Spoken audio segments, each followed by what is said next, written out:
Lembre-se que os argumentos, como vai ser o caso agora do argumento do canto 1, são inseridos artificialmente por alguns escritores. Por exemplo, se você dá uma olhada nesta edição da Ilíada, da editora 34, você vai começar o canto com o canto direto, né?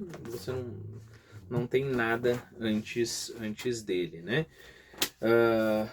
Nós temos a nossa outra edição, a edição da Hackett, né? E na edição da Hackett, mesma coisa, né? Se eu não estou enganado. Deixa eu só verificar aqui com você. Exatamente, ok?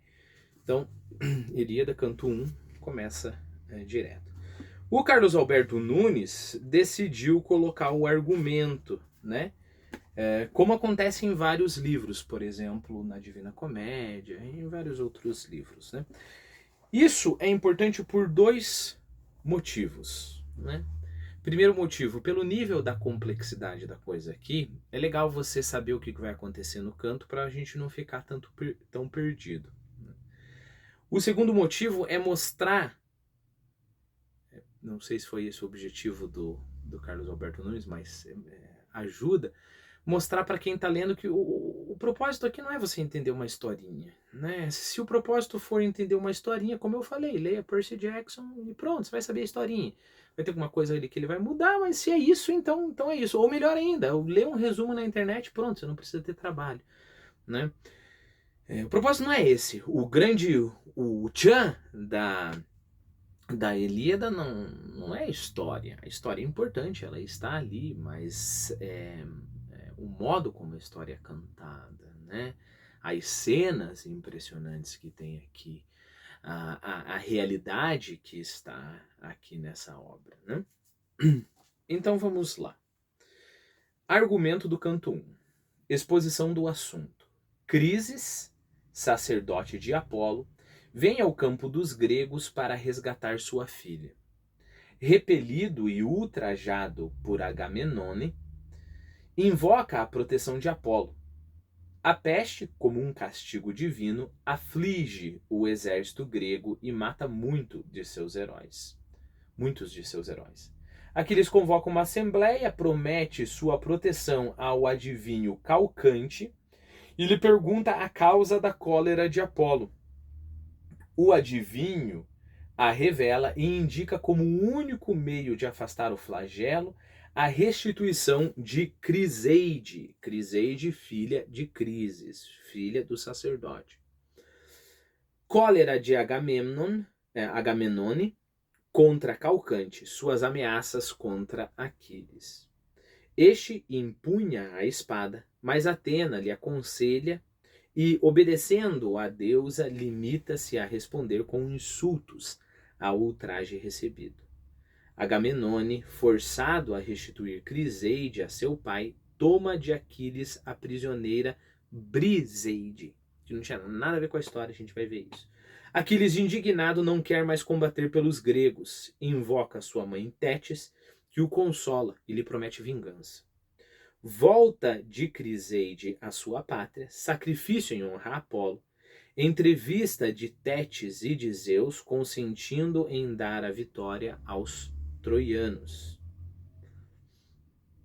Queixas de Hera e ameaças de Zeus diante dos habitantes do Olimpo. Intervenção de Vulcano, que restabelece a paz na Assembleia dos Deuses. Aqui já nossa primeira ajuda, vamos tentar memorizar algumas coisas. Então, pessoas aqui que nós temos que memorizar, né?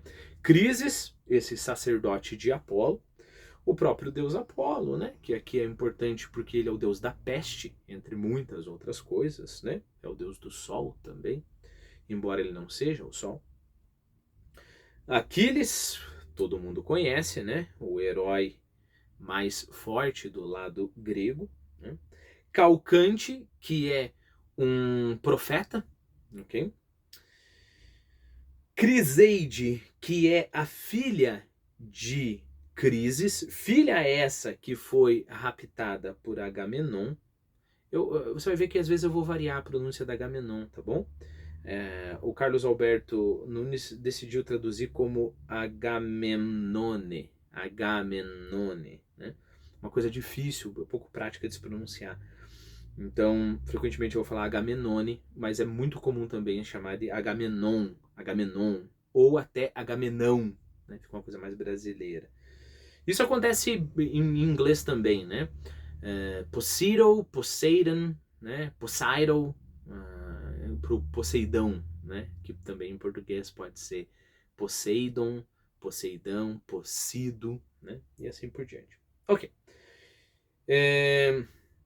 Então, Criseide, Agamenon é importante porque ele é o chefe da expedição grega. A gente já conversa mais sobre isso, né? Depois nós ouvimos falar da Briseide, que quando os gregos foram lá e saquearam diversas cidadezinhas, isso também é importante. Conforme eles foram, se dirigiram para Troia, como bons guerreiros que eles eram, eles iam parando em cidadezinhas, destruindo as cidadezinhas e saqueando tudo e dividindo os prêmios entre si, né? Num desses saques, dessas guerras, pequenas guerras, não dá nem para considerar guerra, né? É ataque, né? Num desses ataques, Agamenone conseguiu a Criseide e Aquiles raptou a Briseide, né? Então a Briseide foi dada a Agamenone porque Agamenone tinha que restituir a Criseide para o pai dela, né?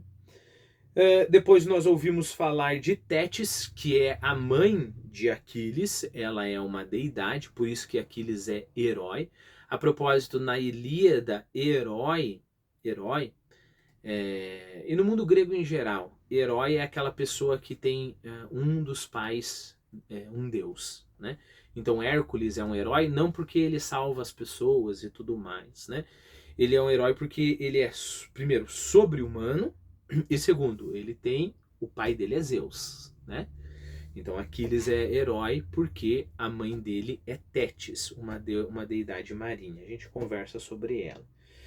Bom, depois disso, nós ouvimos falar de Hera, que é a mãe... não, que é a mulher de Zeus, né?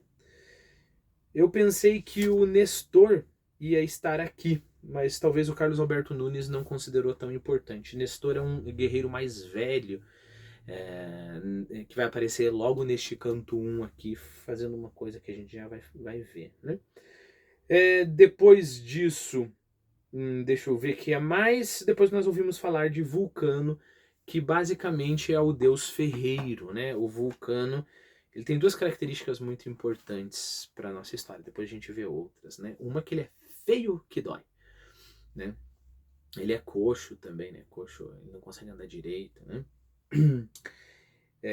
Inclusive uma das lendas é essa, assim, quando ele nasceu, os deuses olharam para ele e falaram: vixe Maria, que bebê mais feio. Jogaram ele lá de cima, ele caiu, né? Quebrou a perna. Essa é uma das versões. Mas o outro dado importante sobre Vulcano é que ele é o deus artífice, né? Ele é o deus ferreiro, né? Não só para construir armadura, etc., mas ele consegue fazer coisas fantásticas, assim, né? Então, se fosse para traduzir para os dias de hoje, não é só ferreiro, ele é um ferreiro e um inventor.